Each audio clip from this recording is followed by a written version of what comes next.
NCP ഔദ്യോഗിക വിഭാഗമായ തങ്ങളെ LDFൽ പരിഗണിച്ചില്ലെങ്കിൽ പാർലമെന്റ് തെരഞ്ഞെടുപ്പിൽ ഒറ്റയ്ക്ക് മത്സരിക്കുമെന്ന് അജിത് പവാർ പക്ഷത്തിന്റെ ഭീഷണി. പാലക്കാട് ആറ്റിങ്ങൽ മണ്ഡലങ്ങളിൽ മത്സരിക്കുമെന്നാണ് മുന്നറിയിപ്പ്.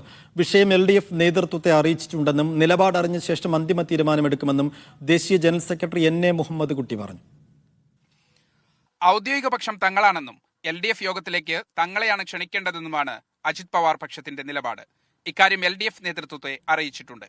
അനുകൂലമായ തീരുമാനമുണ്ടായില്ലെങ്കിൽ ലോക്സഭാ തെരഞ്ഞെടുപ്പിൽ 2 മണ്ഡലങ്ങളിൽ ഒറ്റയ്ക്ക് മത്സരിക്കാനാണ് തീരുമാനം. ആറ്റിങ്ങൽ, പാലക്കാട് എന്നീ മണ്ഡലങ്ങളാണ് പരിഗണനയിലുള്ളത്. സ്ഥാനാർത്ഥികളുടെ കാര്യത്തിലും ധാരണയായിട്ടുണ്ട്. ഇക്കാര്യത്തിൽ LDF നിലപാട് അറിഞ്ഞ ശേഷം അന്തിമ തീരുമാനമെടുക്കുമെന്ന് NCP അജിത് പവാർ പക്ഷം നേതാവ് NA മുഹമ്മദ് കുട്ടി പറഞ്ഞു.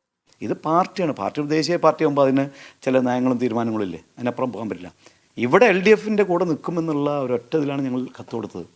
ഇപ്പോഴും ഞങ്ങൾ എവിടെയും പോയിട്ടില്ല. അവർക്ക് ഇപ്പോൾ വേണമെങ്കിൽ പറയാം, മനസ്സിലായോ? അല്ലെങ്കിൽ സ്വതന്ത്രനായിട്ടല്ല, ഇവിടെ പാർട്ടി ചിഹ്നത്തിൽ തന്നെ ഞങ്ങൾ ഒറ്റയ്ക്ക്, കാരണം ഞങ്ങളിപ്പോൾ ഒരു മുന്നണിയിലല്ലോ, അപ്പോൾ ഞങ്ങൾക്ക് ഒറ്റയ്ക്ക് മത്സരിക്കാമല്ലോ. നിലവിൽ NCPയുടെ മന്ത്രിയായി തുടരുന്ന AK Saseendran, MLA Thomas K Thomas എന്നിവരെ അയോഗ്യരാക്കാനുള്ള നീക്കവും ആരംഭിച്ചിട്ടുണ്ട്. അതിൻ്റെ ഓൾറെഡി വിപ്പ് കൊടുത്ത് മീറ്റിംഗ് വിളിച്ചു. 7-ാം തീയതി അവർ പങ്കെടുത്തില്ല. ഇപ്പോൾ അതിൻ്റെ 14 ദിവസത്തെ കോൺസ്റ്റിറ്റ്യൂഷൻ അനുസരിച്ച് നോട്ടീസ് കൊടുക്കുന്നുണ്ട്. ഇപ്പം നോട്ടീസ് കൊടുത്തുകൊണ്ടിരിക്കുകയാണ്.